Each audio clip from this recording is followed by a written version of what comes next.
Finally Mumbai police शिपाई भरतीचं ground चालू झालंय. बऱ्याच विद्यार्थी मित्रांना जीप मध्ये प्रॉब्लेम असल्यामुळे सध्या ग्राउंडचे जे काही मार्क्स आहेत खूप कमी येत आहेत. अर्थातच कट ऑफ सुद्धा तेवढाच कमी लागेल.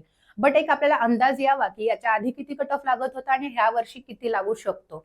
त्या अंदाजासाठी आपण गेल्या वर्षीचा कट ऑफ इथे आणलेला आहे. अर्थातच तोच कट ऑफ या वर्षी लागेल असं काही गरजेचं नसतं. बट एक जी मनात धाकधूक चालू असते ना ती थोडीशी कमी होते याने. बघूयात गेल्या वर्षी मुंबईचा कट ऑफ काय लागला होता.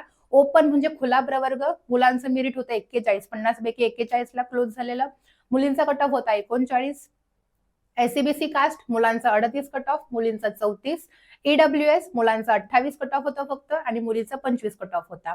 त्यानंतर ओबीसी पुरुष 36 कट ऑफ, महिला 33 कट ऑफ. एससी कास्ट मुलांचं मेरिट 36 लागलेलं ग्राउंडचं आणि त्याच्यानंतर मुलींचं 33 लागलेलं.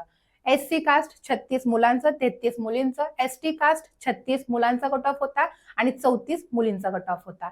एनटी डी आहे, एनटी डी चा कट ऑफ होता ग्राउंडचा गेल्या वर्षी मुलांचा 38 आणि मुलींचा 35. तर नक्कीच आपण ग्राउंड मध्ये बसतोय का, कारण मेरिट लिस्ट लागलेली नाहीये ग्राउंडची. तर तोपर्यंत आपल्याला माहिती पाहिजे आपण बसतोय की नाही बसतोय. ज्यांचं ग्राउंड नाही झाले आपल्या कास्टचा किती कट ऑफ लागलाय ते बघून तयारी करा तशी. Wish all the best. जय हिंद.